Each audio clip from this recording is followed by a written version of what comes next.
Welcome to this evening session. Thank you, Dr. Sojan Lal ji, for organizing this. The idea about conducting this webinar has emanated out of our experience with several faculty members and students. Always one has felt difficulty in conducting research and writing research papers.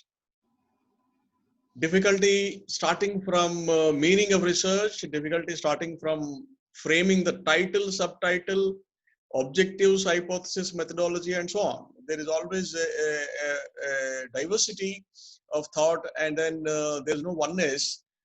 We thought it is necessary to update and develop a reasonably sound idea about the whole thing of research. Our session today is falling into 13 sections. I will first read out those 13 sections so that each member who's sitting here would have a fair idea of what's going to be in the seminar today. In the opening remarks, I will talk about the meaning of research,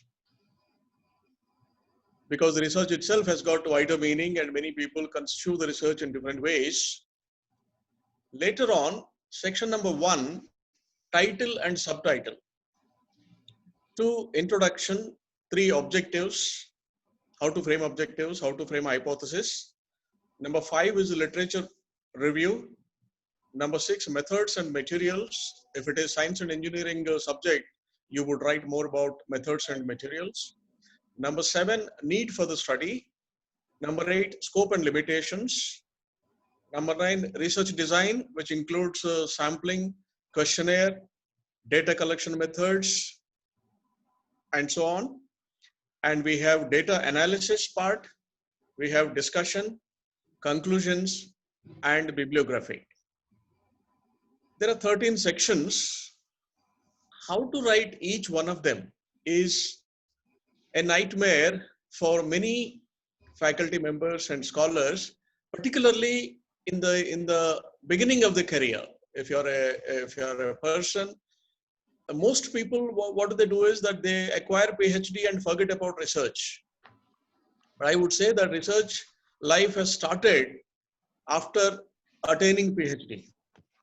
We call them continuous researchers, people who publish papers, who write books. As a lifelong, day for yesterday, I had a seminar on the future of education in India in the post-COVID economy, where I was talking about the faculty career. If the students are going to acquire knowledge from various sources across the globe, what is the role of the classroom and what is the role of the researcher? The conclusion that we arrived at was that a faculty member has to be primarily a researcher, a continuous researcher, a lifelong researcher, and the outcomes of that research are transmitted into the classroom, and the classroom is going to be very minimal. In the advanced stages, maybe next year, 5 years later, and so on, the traditional classroom is gone. We will discover a new type of a classroom where we would combine the research outcomes and our bookish knowledge and deliver to the student which students want, and they come to the class because of that. So today we begin with the meaning of research. Whether it mostly the ideas that I'm talking about fall into the social sciences, but then engineering and hardcore science research projects would have additional sections like methods and materials and so on, but it doesn't make a difference. But the broader ideas that we are talking about are required for any faculty member. Now, first of all, research. Why we conduct research and what is research? To me, in my long years of research career, where I have supervised 25 MPhils and 10 to 12 PhDs, 2 are about to complete, 10 have completed. In this long career, and published a few books also. The latest book is releasing next month once the publishing houses reopen.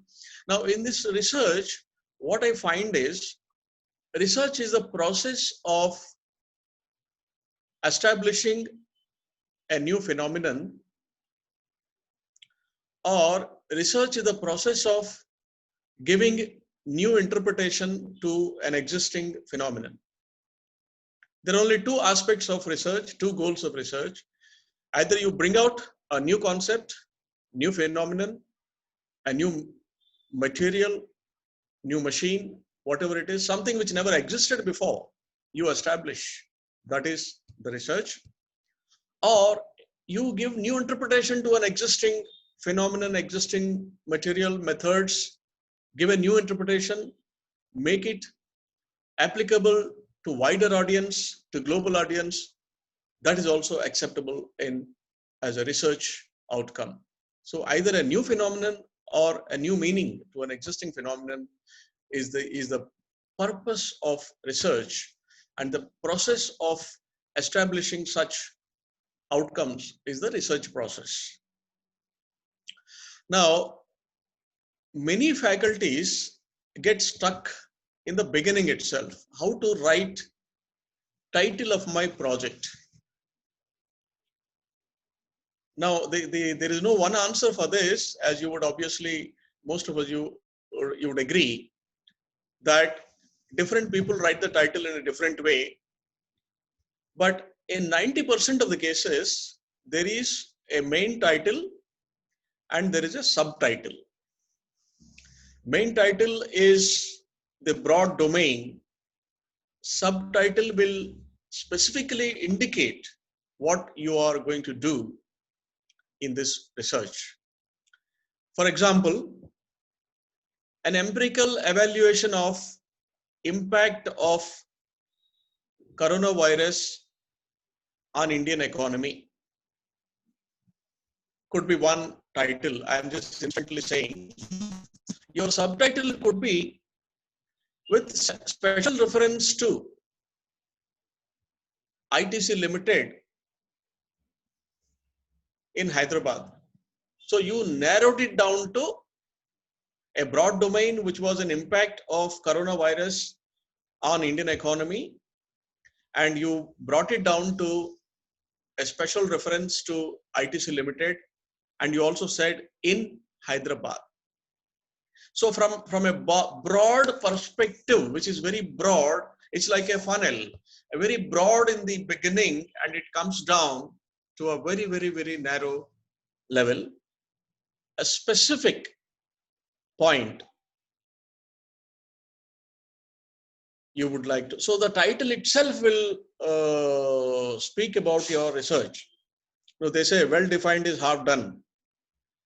Adu madri, you have title and subtitle in any research, and we can go on in engineering also, in medicine also, in science and technology also. Writing a good title and subtitle is very important. Now, the next question is, to be able to write a title and a subtitle, how do you do that? How do you come to know which title, which subtitle?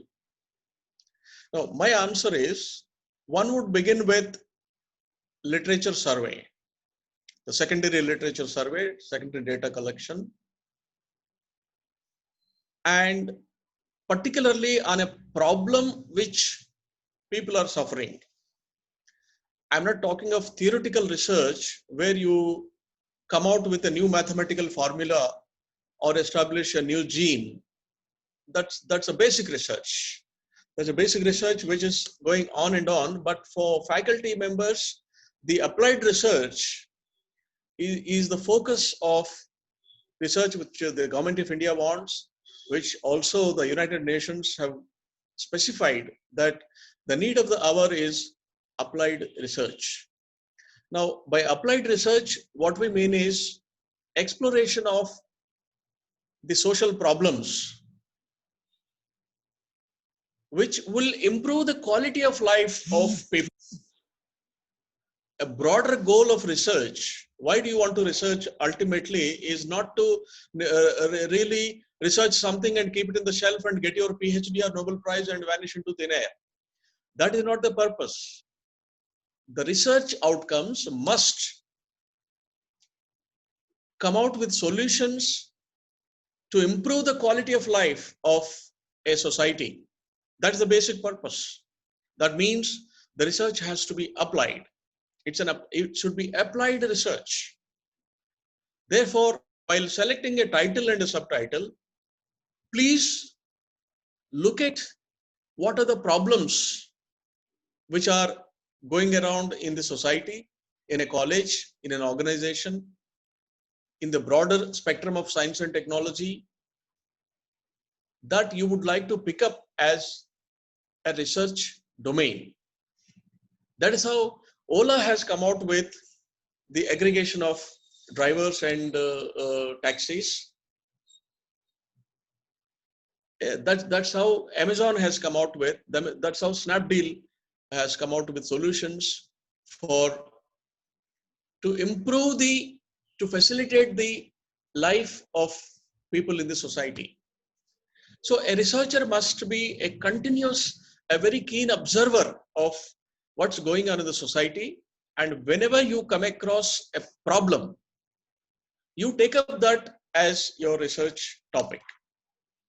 So in other words, research is emanating from the society, emanating out of the problems which are available, which are encountered in the society or in the literature, whatever it is.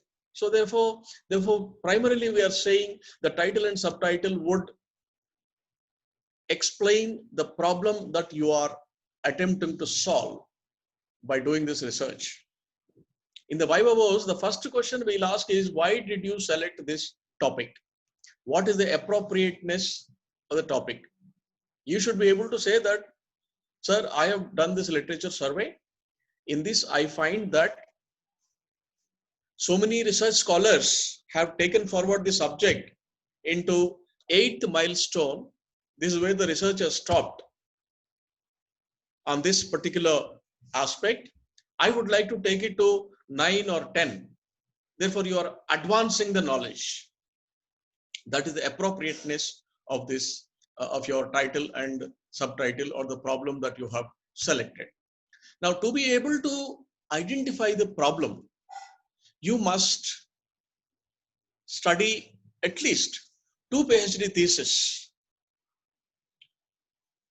2 PhD theses of previous research scholars. I'm particularly addressing the faculty members. Most of the audience here seem to be faculty members. Therefore, let me talk about it. If you're talking about leadership in Hindustan Levers Limited, leadership styles across different layers of the organization in Hindustan Levers Limited, if that is your topic, you must lay your hands on at least 2 research theses which were already awarded by any good university on that particular topic. 2 books about leadership, about 20 publications, 20 research papers on that particular topic, domain, you must locate to start with. Otherwise, you will be groping in the dark. You will only come to your guide and sir, tell me some topic. No topic, nobody can tell. You have to observe a phenomenon, a problem which is going on around. And when you read those 2 PhD theses, 2 books published, 20 research articles in good journals, Scopus indexed journals, you are totally aware of that particular domain, and it will lead you into the justification, need for the study. Why this topic is needed to be researched? Because although people have done, let's say there are several PhDs awarded on the literature of Dr. C. Narayan Reddy Garu. Now, there are n number of research PhDs awarded on the life and mission of Dr. C. Narayan Reddy Garu. Now, I want to do a PhD work on the literature and the life and mission of Dr. C. Narayan Reddy. Why I want to do that? Already there were 50 odd PhDs which were awarded on the life and mission of Dr. C. Narayan Reddy Garu.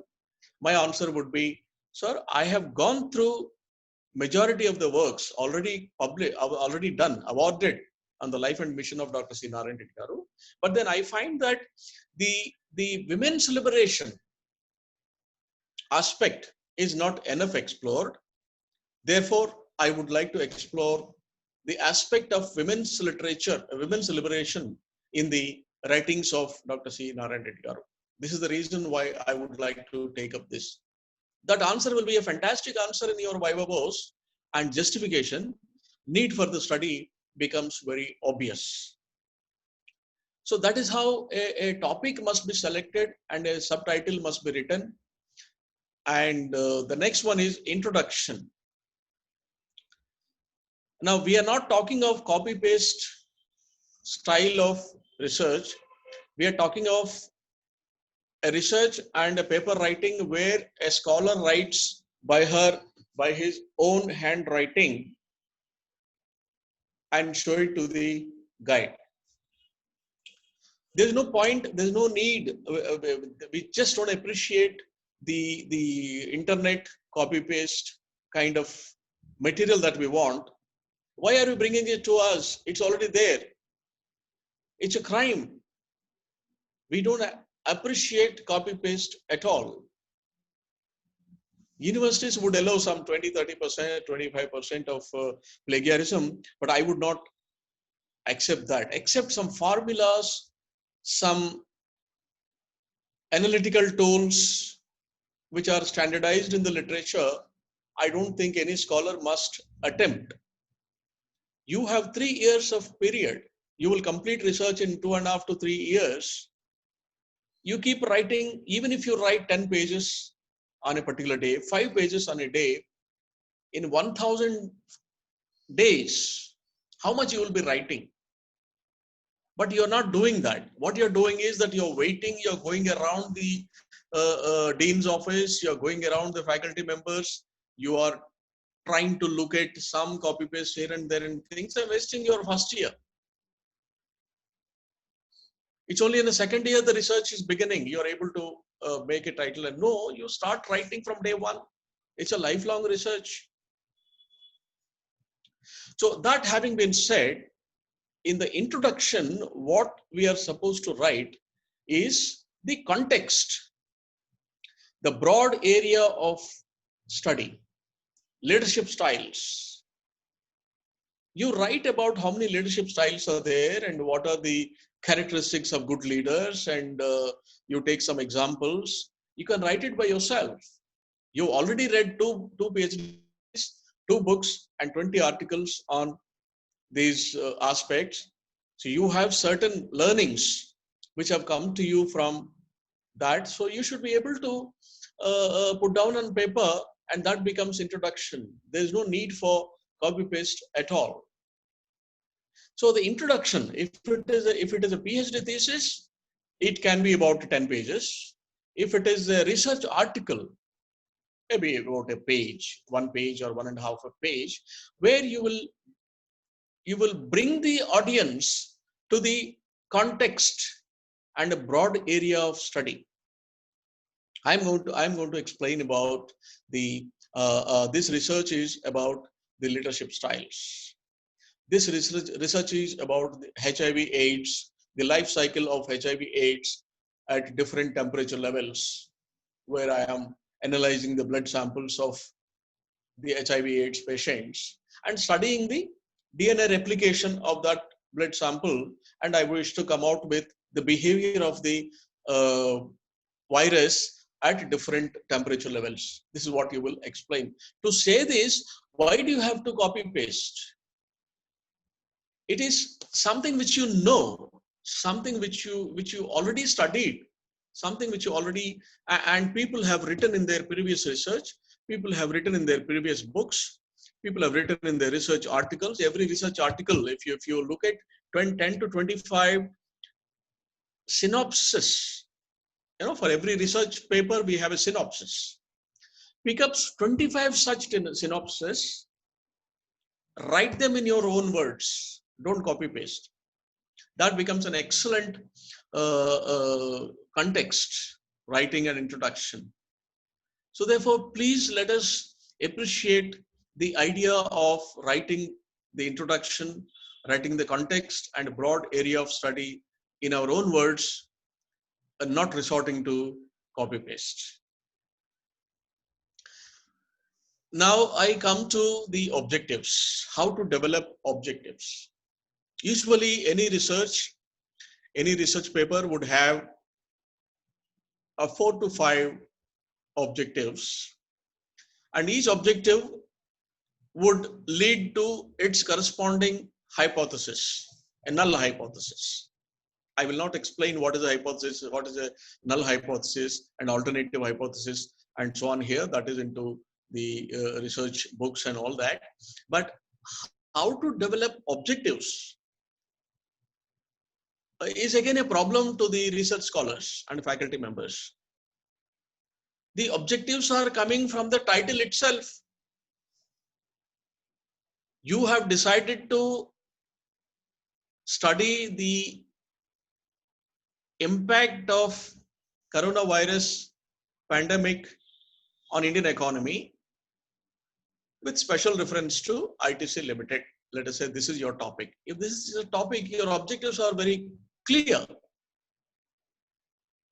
To identify the parameters, to establish a link between those parameters, to study which are the significant parameters, to develop a model recommendation.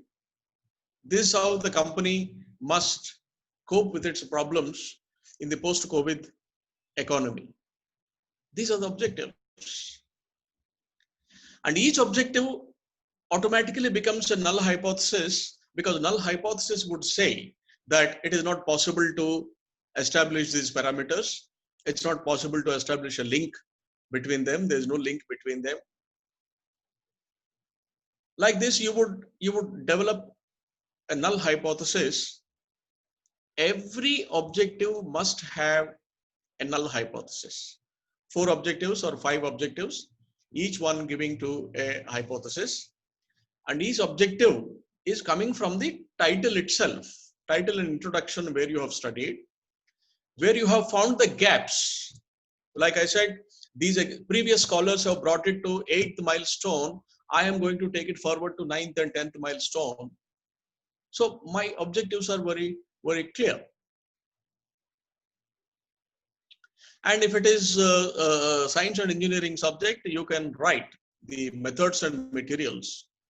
What are the methods you are going to in this laboratory work? What are the materials and equipment that you would like to utilize? Write briefly about them. That fills the section on methods and materials. And your paper also should talk about scope and limitations of the research, because otherwise the audience will understand this as unlimited study. But a study is always bringing down the topic into a very, very, very narrow level. Impact of, it's not about impact on the world economy. It's a limitation. It's not impact of coronavirus on all the companies. It is only about impact on ITC Limited.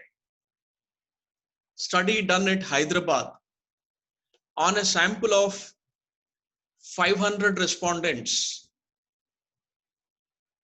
So there is, in future, there is a possibility, there is a scope to do it on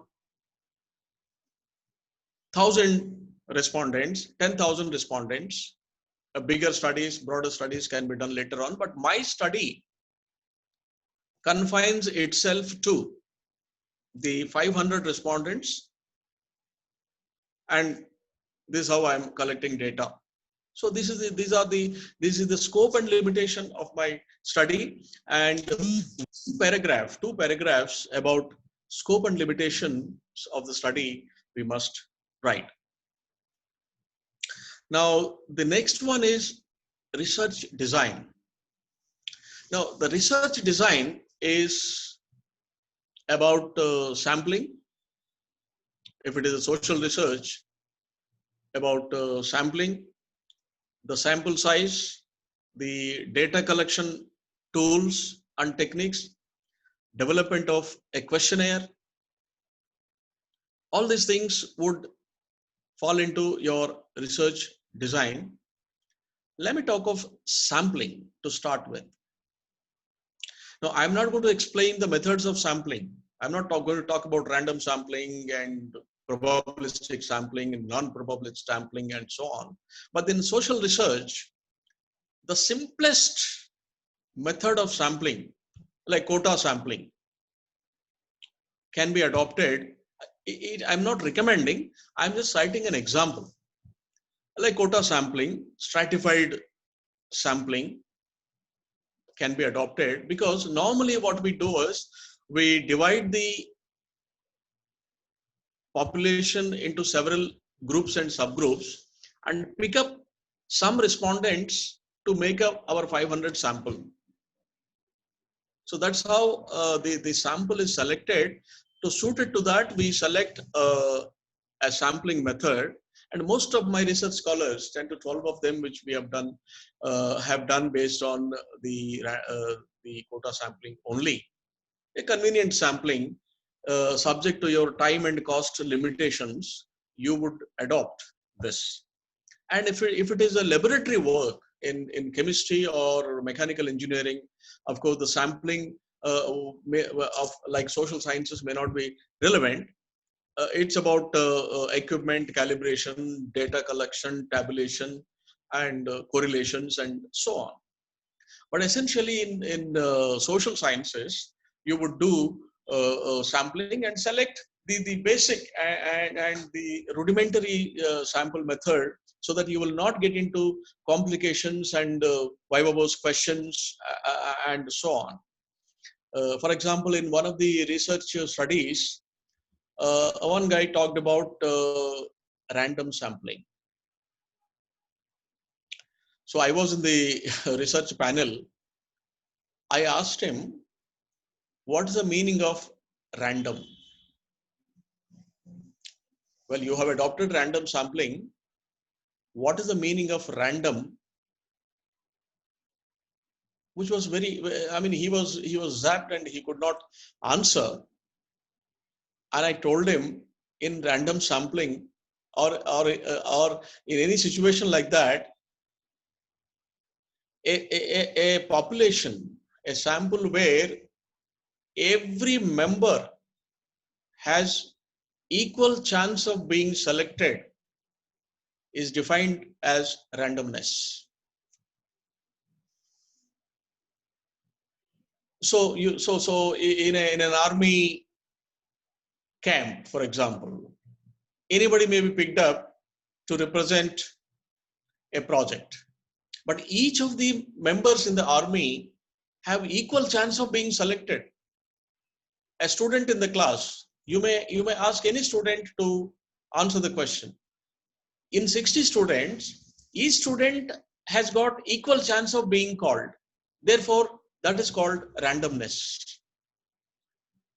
So such questions will be asked. So instead, I would suggest that you select a basic quota sampling or convenient sampling, so that people would not bother much about the sampling technique that you have used, but be thorough about sampling techniques in any case. The next question is sample size.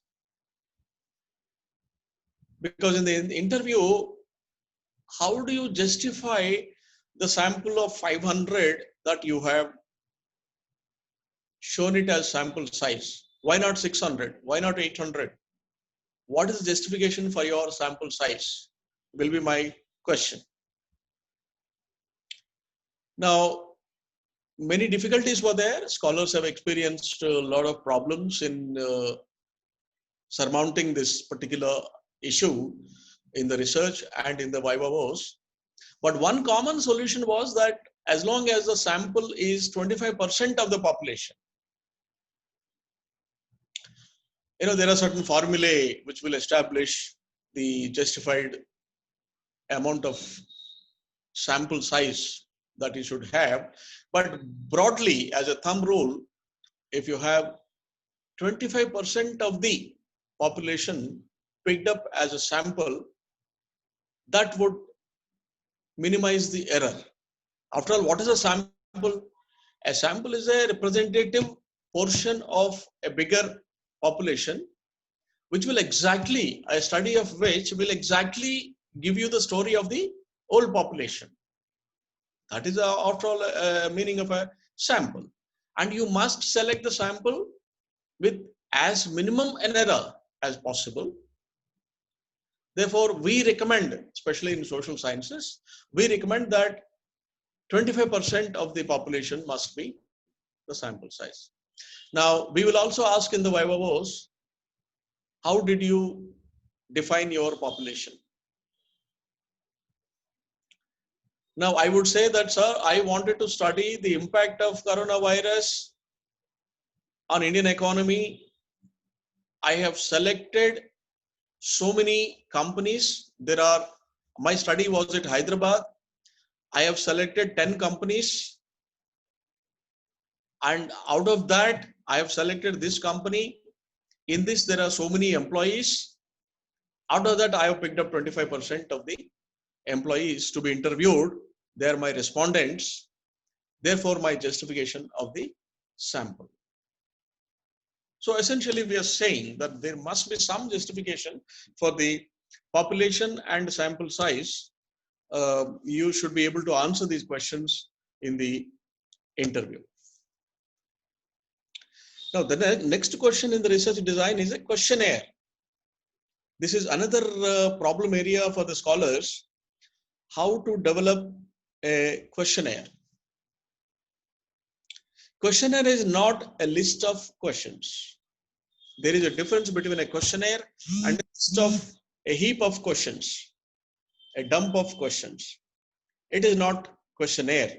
The moment you say it's a questionnaire, it's an instrument where questions follow one from the other in a logical sequence. Question number 1 to question number 50 are following from each other, are interlinked, everything flowing from the objectives and hypothesis. They are not questions crazily asked, some 50 questions which are asked. No, each question has to be designed to measure a variable, to establish a link, to study a phenomenon out of the 5 objectives which you have selected, which you have designed. Otherwise, don't frame questions. Questions are coming from hypothesis, because you have to test the hypothesis, prove it right or wrong, and draw your conclusion. So unless your questions come from the hypothesis and hypothesis comes from the objectives, there's a flowing link between the title, objectives, hypothesis, and questions. Each question has to flow from the objectives and hypothesis. And each question must have a tool.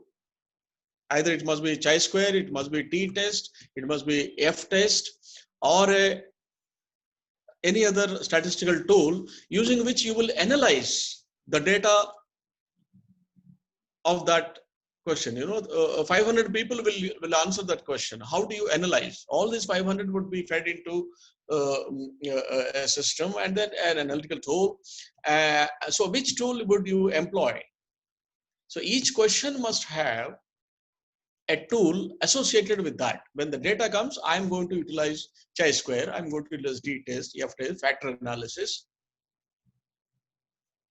or Cran branch alpha test, and so on.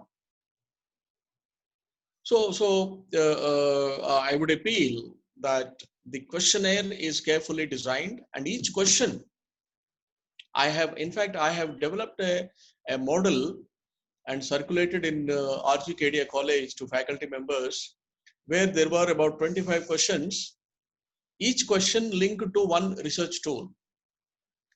And this 25 question framework can be used for any social research. Maybe engineering studies, science studies may also customize that. Yeah, I would like to share with that. Maybe one of you remind me. I would be able to share that in the group, or whatever way emails can be. This is there with one of our faculty. Sudha Rani Madam is having that, so I would be able to pick up that and share it with you. So each question we are saying should be a question data of which you would be able to analyze using this particular tool. Be clear about that, because ultimately when the data comes, you will be dumped with so much of questionnaires. 500 questionnaires are there, and each questionnaire having 50 questions. So 550 questions is the kind of data that I have. So what am I supposed to do with this? It's very easy. All right, you have SPSS software program, which is a versatile tool. Okay, specialization package in social sciences. You have SPSS, which you can utilize, or you have online tools. Factor analysis is available online. The Chi-square is available online, or free analytical tools, or purchased packages are available in the statistics department of any college. A good statistics department, a good statistician should be able to help you understand all those statistical techniques very well. Research methods, research methodology, I think research methodology by C.R. Kothari, Barla are the kind of books which you may have a good amount of knowledge on these type of questions. Most of you may be teaching this already in your curriculum, so that should not be a problem. But my submission is that each question in your questionnaire must be supported by the tool with which you are going to analyze that particular question. Then comes the data analysis. The each hypothesis will be tested, and when you test a hypothesis, you have the outcome which is coming. The calculated figure and the table figure will be compared. If the calculated value is more than the table value, you will accept the null hypothesis. If it is less, you will reject the null hypothesis, and so on. So you have a testing of hypothesis which you will do, and when you do this testing of hypothesis, you have those tables. You have R square value, you have factors, you have A square value, which are there.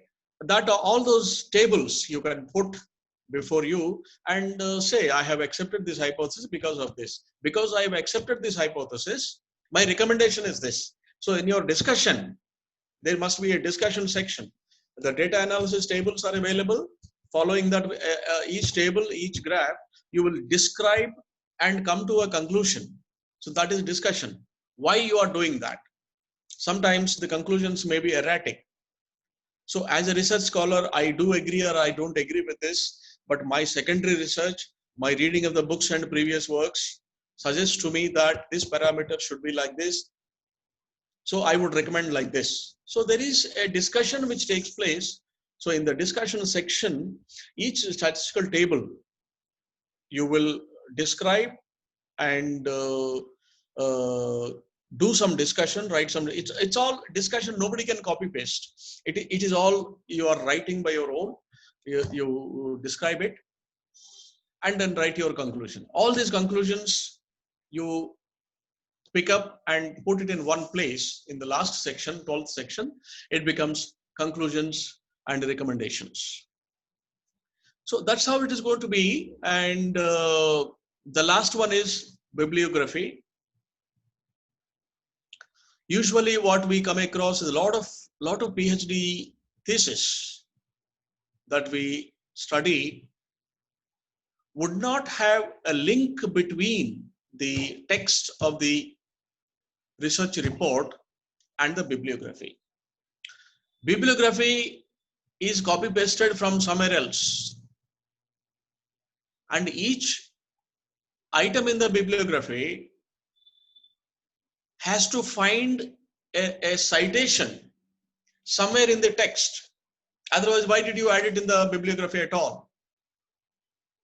Research methodology by C.R. Kothari is one item number 3. So item number 3 must appear in the text somewhere where you are writing about the sampling or research tools. You must say number 3 on the head of that particular word, and at the bottom in that page, you will write C.R. Kothari research methodology. Okay, Prentice Hall Publishers. So how do you write bibliography? A, bibliography should be in the alphabetical order. Books, periodicals, websites separately listed in the alphabetical order. And when you write a citation in the bibliography, first you will write name of the author starting with surname. Barla V. Barla V. Okay, then you write the title. Then you write the title, a study on impact of XYZ in so-and-so company. That is your research paper. Then where it is published. XYZ Journal, International Journal of Management Research, page number so-and-so. This is the sequence in which you must write the citation of an item in the bibliography. Surname, name, title of the book or article, publisher name or journal name, year of publication, and page numbers. These 5 items must flow in this order, and only such items must appear in the bibliography. I am talking of the Oxford recommended method of making a bibliography. I'm not talking of random writing. You know, I find in university books, university syllabus also, I find the references and the bibliographies are not written in this particular sequential fashion. But a world-class research scholar would always follow Oxford recommended method of writing a bibliography, an item in the citation in the bibliography. So this is what. So surname, name, title, publisher or journal, year of publication, page numbers, pp 25 to 40, and so on. This is how the bibliography is prepared. And each one of the items in the bibliography have necessarily to find place in the body of the text of the research thesis or article. Otherwise, don't keep it in the. I would certainly ask this question: why serial number 25 in the bibliography I am not finding anywhere? You will be shocked to know there are awarded PhD theses, PhD thesis where there are no citations at the bottom of each page picked up from the bibliography. Bibliography is Andaman and Nicobar, somewhere islands, and the main text is something else. So that is how it's very unfortunate that research in our country that we have seen has been relegated to such a level. In Telugu, they say, Thesis rasedi thesisu. Thesis is the one which you pick up here and there and put together. Thesis rasedi thesisata. So that's not it is. So we would recommend that all these 12 aspects of a research paper and a research study are carefully observed by the research scholars and make research a lifelong mission. It is not the question of acquiring PhD and forgetting about it.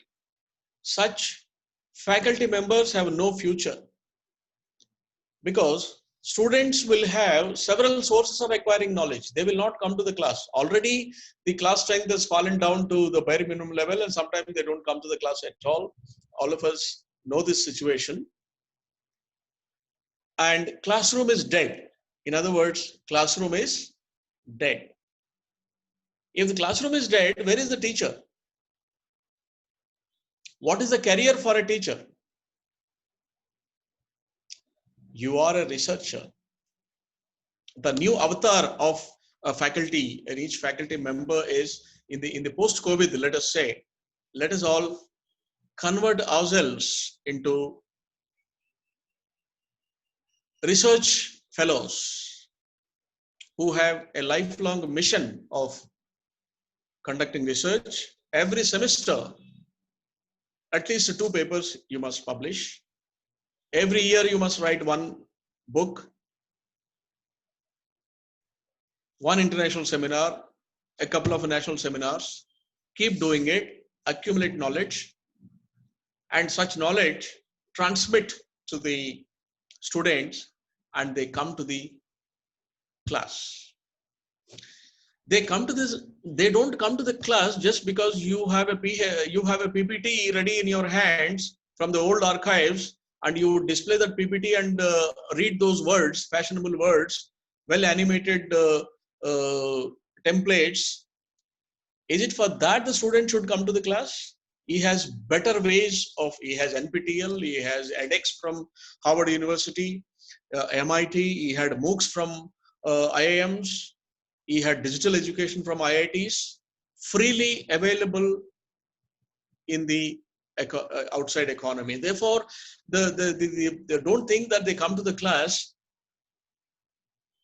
when you have nothing great to offer. If you are only reading out a PPT, I'm not going to come to the, why the hell should I travel 2 hours, travel so much in the bus, in a dangerous atmosphere, in the dangerous environment, come to the class only to find that you are coming and reading a PPT. Otherwise, send me that PPT, I would read it at my home. So the whole thing has been relegated to such a low level today. I'm crying so much inside my heart that why the research has fallen to such low levels in our country. 80% of the cases. I'm not talking of the good research which is going on in 20% of the cases in good institutions by good faculty. We humbly salute to them and for their contributions.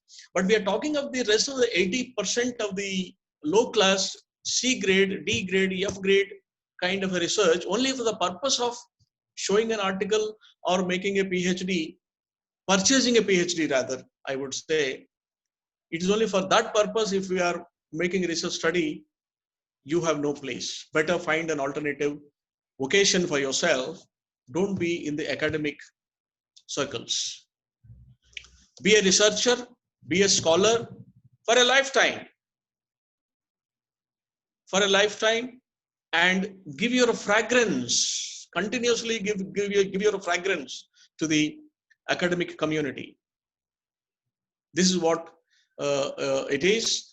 And thank you very much, all the participating members. And we have talked about the research meaning and how to design a research work, starting from the title, introduction, objectives, hypothesis, literature survey, methods and materials, need for the study, scope and limitations, sampling, data collection, questionnaire, data analysis, discussion, recommendations, and the scientific way of making a bibliography, and objectives and hypotheses. All these 10 to 12 sections are serially drawn. They are flowing one from the other. They are not disconnected. The title itself is the starting point. After reading 2 theses and two books and 20 research papers, you have made a title. You have made a title of a project to solve a social problem or a technological problem. That is only research, which is aiming to come out with a solution for an existing problem in science and technology or in social sciences or humanities. Then you made an introduction, no copy paste, no plagiarism anywhere. You have 1000 days to write all this, write 2 pages, 3 pages each day, you are done. So my compliments to all the scholars who have attended this session, and I am grateful to your patience, and I hope these inputs will be useful to all of us in living a new life of post-COVID research mission that we all will dedicate ourselves, and we also happens to be teachers. Thank you very much. That's all my summary, and over to you, sir, Dr. Sojan Lal ji. If any questions, we can take up. Yes, sir. It's a very wonderful session, as I understand. I was also getting some feedback from some people. So, how do you take the question from the chat box, or they will raise the questions and? Yeah, they can just shoot. They can talk from there. You can unmute. Okay, so we request the participant to raise the hands so that we will unmute for you for the questions. So Exactly. it's a wonderful sessions you had from your own experience, industrial experience, teaching experience, and research, sir. Let's wait for the yes. Suryakant Tripathi, Nirmala. Yes, please. Good evening, sir. Good evening, sir. Sir, you have taught us a very good lesson. So my question is that nowadays the quality of research has gone down. What we as a researcher should do to do our actual, we should do our maulic research, sir. We are copying pasting a lot of things. We are not doing our original research. And the guide is also providing help to copy pasting this work. How it should be reduced, how it should be corrected, sir. Sir, basically, as I said, it is happening. You are very right. It is happening very widely. Almost 80% of the research today is copy paste. It's very unfortunate. And all such reports, theses are going to the library and are being eaten by white ants. Beyond that, beyond awarding PhD, there is no purpose of those things. In fact, we are in the library, we are finding it difficult to dispose those white ant eaten materials, and we sell it to the waste paper dealers once in a while. Now, the only way is one is to do a vast amount of reading on the subject and keep writing 2-3 pages, 10 pages every day.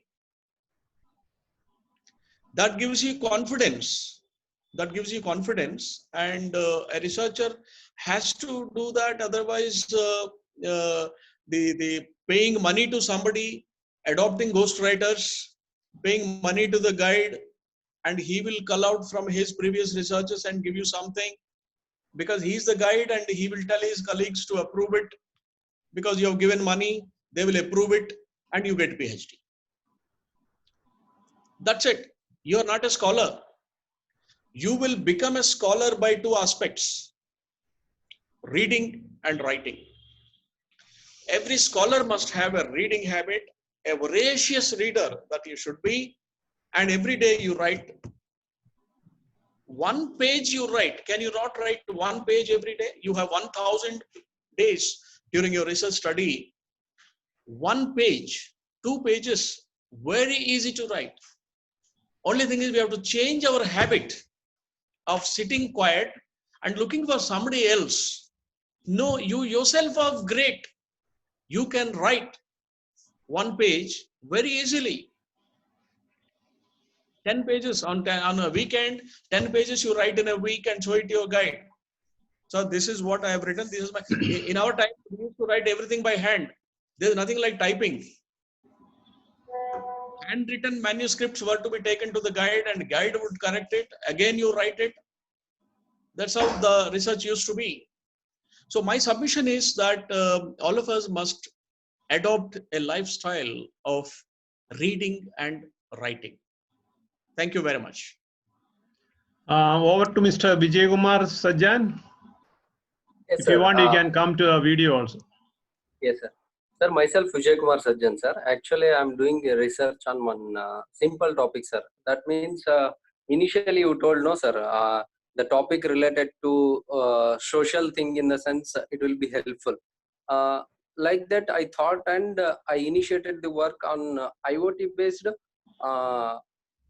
air pollution monitoring system, sir. Sometimes I'm thinking that this topic is very small. Like that, I'm thinking, sir.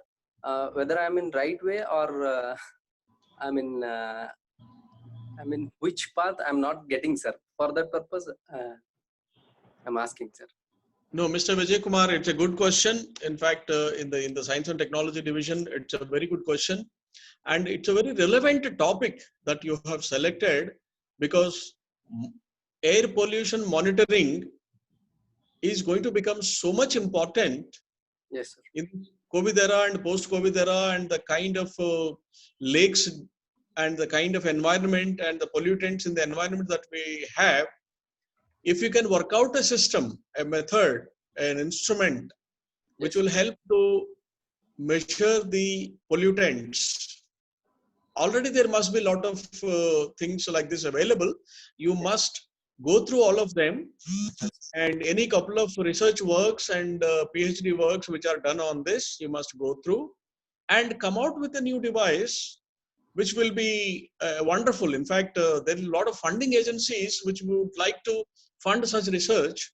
EPTRI in Hyderabad, Yes. Environmental Pollution Control and Research Organization, established by government of combined Andhra Pradesh, now Telangana, at Gachibowli in Hyderabad, would fund such research projects.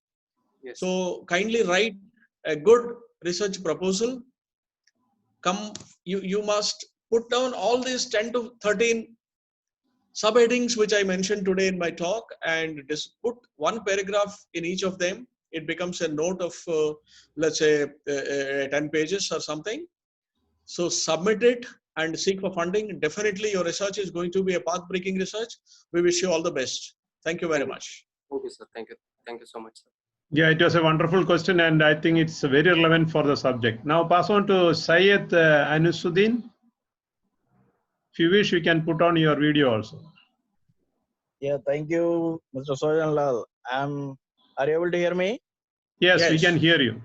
Yeah, Mr. Sojan Lal, I am from NIT Warangal, 1983 batch. Barla sir is also from NIT Warangal. He's a good to know. Good to know that. Yeah, I am working as a dean in Lord's Engineering College, Hyderabad. Yes, sir. And I was thinking just this. For example, see what my question is. The speaker has given, of course, a lot of information, not only with regard to the paper writing, but also with regard to how to do research and all that methodology and different aspects, how to do it. But the thing is, what I see normally, the communication skills, like English, for example, is becoming very, very, very poor among especially the teaching faculty, teaching fraternity.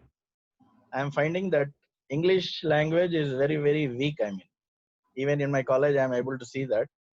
And I'm trying to improve that by different ways and means so that they can take up research, register with Usmania or JNTU, because we are under Usmania now, OU. And but people are not, heeding to that one, and they are not able to think positively, and they are not able to develop themselves, especially in the English language.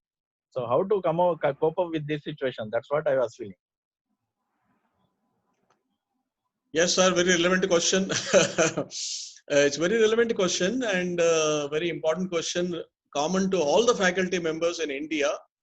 Okay. My take on this is slightly different, and I'll be very honest with my take. I am not thinking much about the language skills of a researcher. Yeah. I am thinking about the quality of research. Yeah. If you are a Hindi medium scholar, please submit thesis in Hindi medium, no problem. As long as there is an extraordinary research content, as long as there is no plagiarism, Yeah. As long as all my 25 research Viva questions, there are 25 standard questions asked in the Viva Voce examination normally. Sometimes we ask 10, sometimes we ask 15, but there's a dossier of 25 questions. If you have answers for all those questions on your thesis, we will award you PhD. Okay. So it is not necessary. There, we also read in the literature that there was a thesis of 1 page. Can you believe it? It is such a revealing thing that a person has come out with such a beautiful explanation for a phenomenon. Okay. In 1 page, it was submitted. Good enough. So while I appreciate your thoughts about language skills of faculty members, Yeah. but in the countries like India and Africa or third world countries, particularly for a research scholar, Yeah. between quality of research and language skills, I would give 90% weightage to the quality of research instead of language skills. In Madras Christian College where I work, almost every week there are 1 or 2 Viva Voce examinations which go on, and in the post lunch session we normally attend. So their presentation skills are not so good. We allow them to make PhD, make PPT and put it. But as long as these questions are answered, as long as this plagiarism, somebody has produced a content of 250 to 300 pages by her own self, where there is no plagiarism beyond 10% or 20%, all my 25 questions are answered. Yes, I will give you PhD. So presentation skills, language skills for a teacher are a must. Yeah. True. You must have that. All scientists, all research scholars are good at language. There's no doubt about it. Yes. But that is not a serious handicap. I'm also giving another dimension. That is not a serious handicap. Let a good research prevail. Yes. We are capable enough to see the merits of a good research and award and accept. Yes. If you submit a paper in bad English, there are editors and sub-editors who will correct it. There are guides who will correct it. So don't ever think that you don't have language skills, therefore you are a poor research scholar. No. As long as all these 13 sections we talked about today are totally understood and a good research is produced, we will forgive the lack of Language. language skills. Thank you So very much. Yeah. So which batch you are? Or is NIT? Oh, I passed out in 75 to 80 batch. 75 to 80. Yeah. So mine is 79 to 83, civil engineering. Wow, wonderful. Those days. Okay, nice to meet you, sir. Yeah, nice to meet you. Wonderful. All of Nice you. meeting you. Yeah, thank you very much. Thank you. There are 2 more questions, I think, waiting, and I think his name is not known, but it's written Star Gold. Please go ahead. And after that, Ramakrishna is also there. Okay. Star Gold, please shoot your question. Good evening, sir. Thank you very much for the very informative session.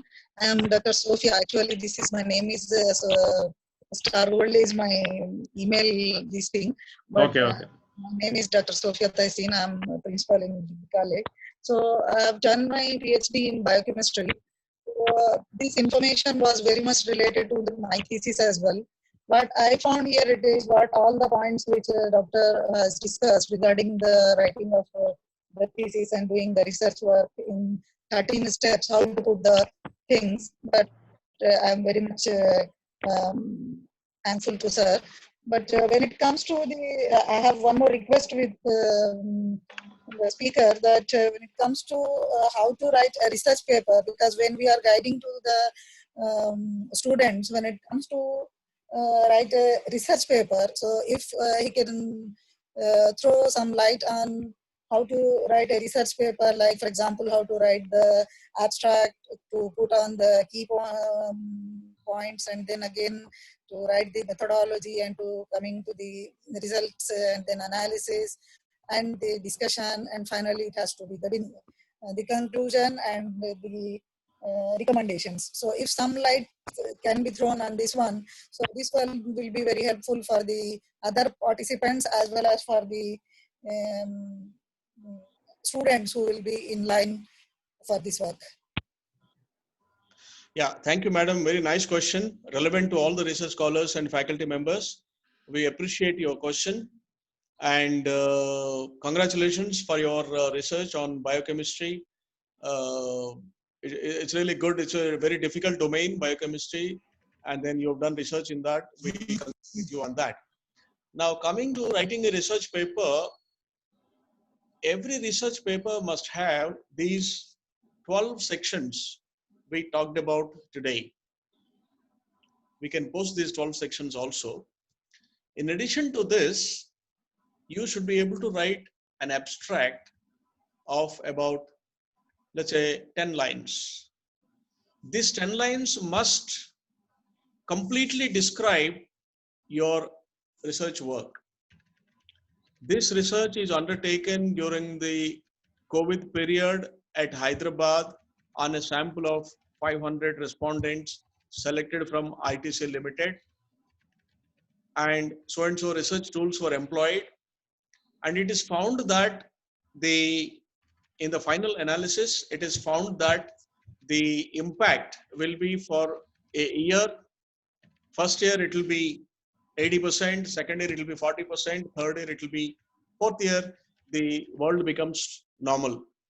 This is what, and in these 4 years, the company has been recommended these 4 kinds of strategies, and the further research on this paper has been recommended. This is your abstract on this paper, research paper on post-COVID economy impact at Hyderabad in ITC Company Limited. After that 10 lines, you write keywords. So keywords colon, you write corona, post-COVID, impact, or significant words which have been utilized by you in your text, that is keywords. Then go on to title and introduction as we normally take it forward. Probably what you can do is you can write a paper and mail it to us, drvenkatbarla@gmail.com. You can mail it to us, drvenkatbarla@gmail.com. We'll post it in the group also. And probably if there are any corrections, we can see through it. And then as long as the content is original, any good journal, preferably Scopus Index journals, Group A and Group B journals of UGC, will accept. The problem of the journals is that they are coming across papers full of plagiarism. There is a plagiarism test with every publisher. Once you put the file into that, all the red portions are coming, so they are not able to publish it.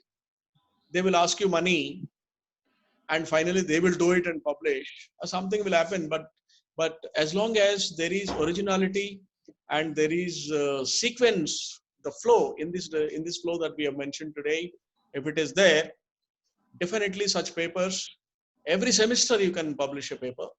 Especially for people like you from biochemistry department or physics or engineering departments, there is data in the laboratory which is coming every day. Every day afternoon, your students are conducting experiments. A lot of data is coming.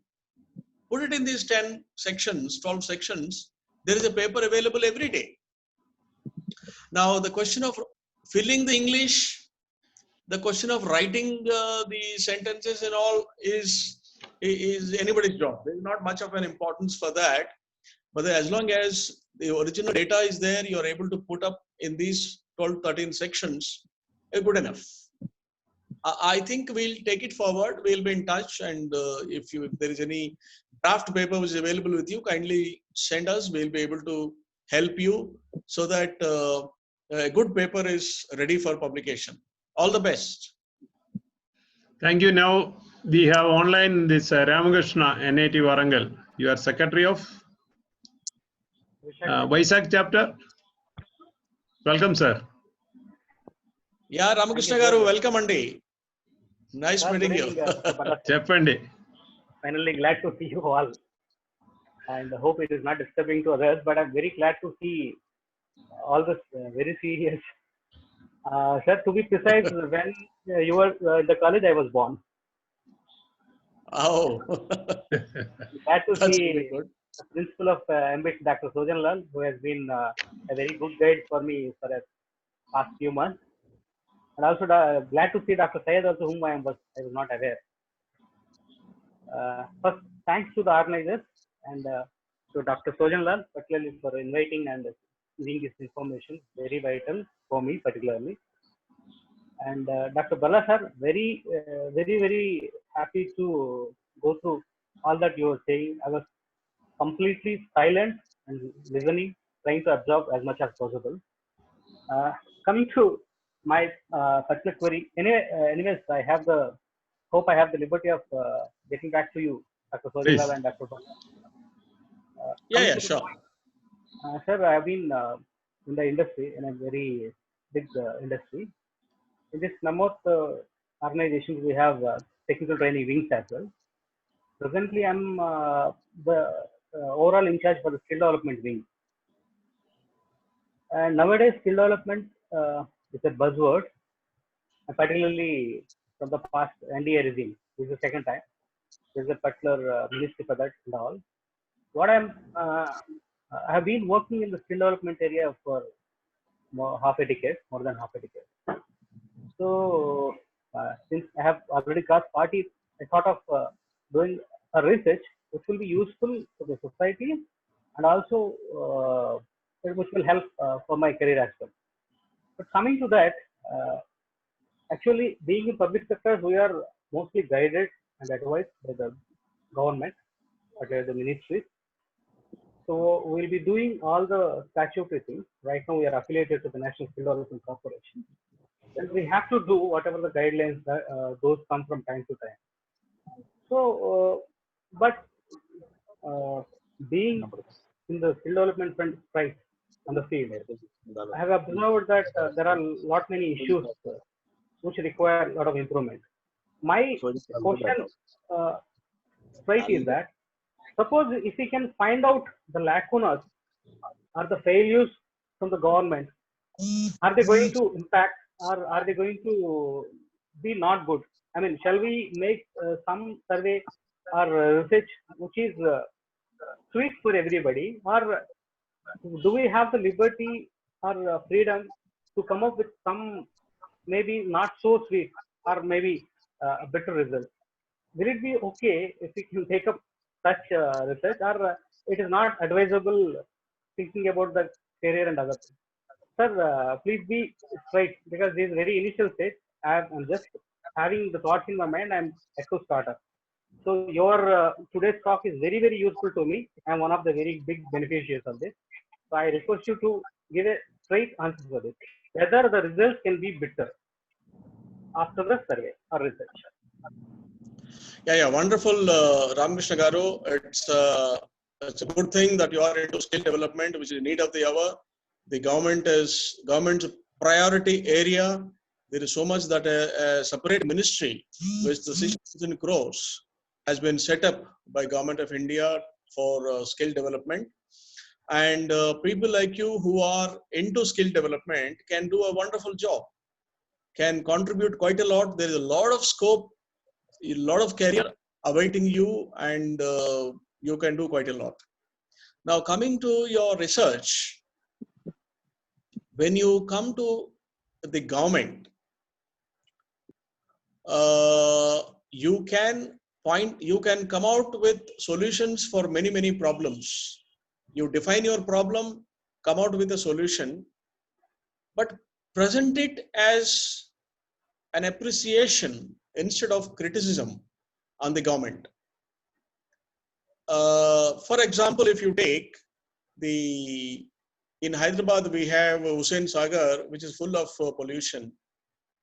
And if we criticize the pollution being caused and government doing nothing there and all that, it will not be much appreciated.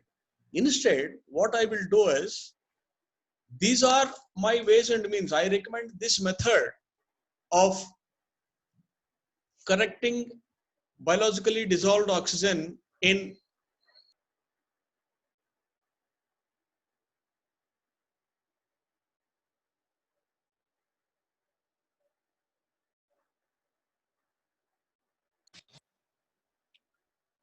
So I recommend a bioremediation method using bacteria and viruses to clean the dirt inside the.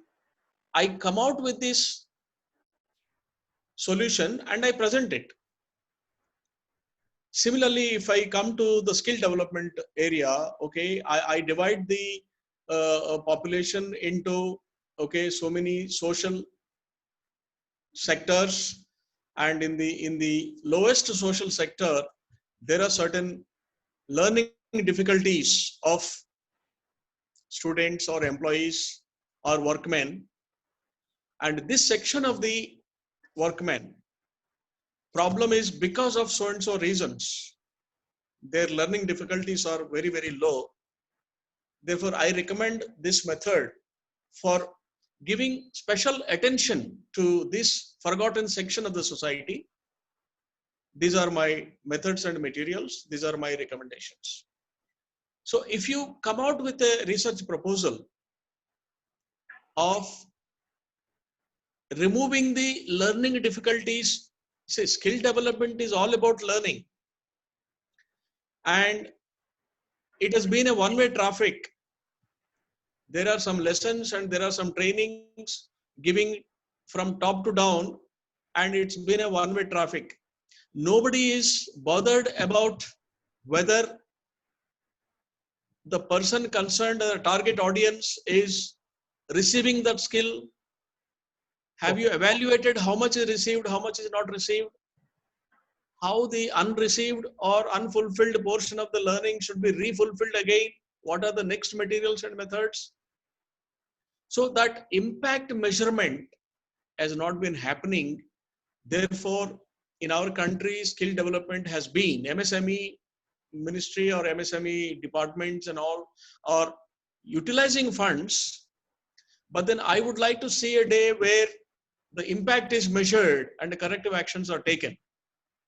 So your research must focus about areas like that. You can recommend an impact measurement method, a new method for impact measurement of the target audience in such and such. That could be one paper, one research. Removal of learning difficulties in the so-and-so sector of so-and-so area in Visakhapatnam district could be another research paper. There can be a number of ways a research project can be defined within the skill development area, and a person like you with good background should be able to do, and there is a vast scope and bright future for good research in this domain. Wish you all the best, Ramakrishna Garu. All the best. Thanks a lot, sir.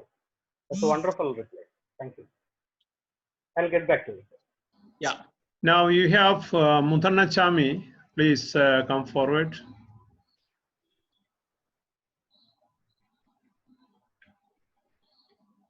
Yeah, Mr. Muthannachami Garu.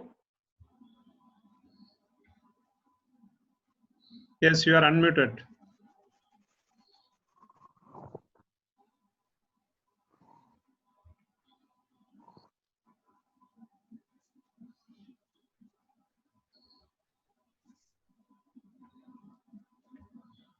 Or meanwhile, take another question. And that was the last one. And just to inform that couple of questions that we will be sharing this video. And you are back? Okay, go ahead. No, sir. This is Father Ruben. There is one question from one of the guy who has already participated in our session. He could not or she could not do it live from her computer. It seems as some network issue. Her question is: what will be the criteria to collect the data when it comes to survey of post-COVID-19? What will be the criteria to collect the data? Maybe some privacy issue related thing. Yeah. Data collection can be done with a questionnaire, and criteria will be, there can be number of criteria. The data must be linked to objectives and hypothesis, number one criteria. Number two, the data must be from the original sources, not from any other sources. Number three criteria is the data must be analyzable. If you simply collect data and you don't know how to analyze, it has no meaning. Every data that a scholar collects must be analyzable. Therefore, we recommended that each question in the questionnaire should be tagged to a tool, data analysis tool like chi-square. I took the example of chi-square or factor analysis. So these are the criteria using which data must be collected, and the data must be collected from a representative sample. I took the example of 25% of the population should be the sample, so that error is nil or minimal. So these are the 4 or 5 criteria using which data should be collected, and it all should be justified. It all should be justified, and you must show the evidence of data collected. Either you must be interviews, your photographs, your pickup from the press or any other sources. So every data which is collected should be demonstrated with evidence. The last criteria is evidence-based data. Thank you very much. And I think still we can see that number of participants is close to again 130. And again, thank you all for this having a wonderful session. So long time with us. And Barla sir again having a thank you very much, getting a lot of good feedbacks. And still for the people, we can also put our feedback form that is in the chat box. And the certificate kindly bear us with maybe at least 10 days. Don't ask from tomorrow onward certificates. We need little time for preparation because this meeting was arranged in a very short time. So we need to ask. So bear with us for 10 days. And if you don't get it, you can reply to that email ID which is given in the feedback form. Thank you very much for all of you, sir. Any closing remarks, sir? Yeah, it's been a very satisfying session. One of the best sessions which I've had academically, and also the participation has been good. The quality of questions have been very good, and I'm thankful to all the respondents, as also a lot of scholars who have questions and doubts may post it in the group. We will be able to answer. So ours is a continuous engagement. Research is our motto, and teaching is our motto. So therefore, be engaged. Wish you all the best. God bless everybody. Bye-bye. And also we'll look into the feedback from what is the next type of anything which you are looking for. So we'll see your suggestions. And thank you once again for this. And again, 126 people still be online. It's a great pleasure to all of you. Bye-bye, logging off. Thank you very much. Have a nice time. Bye.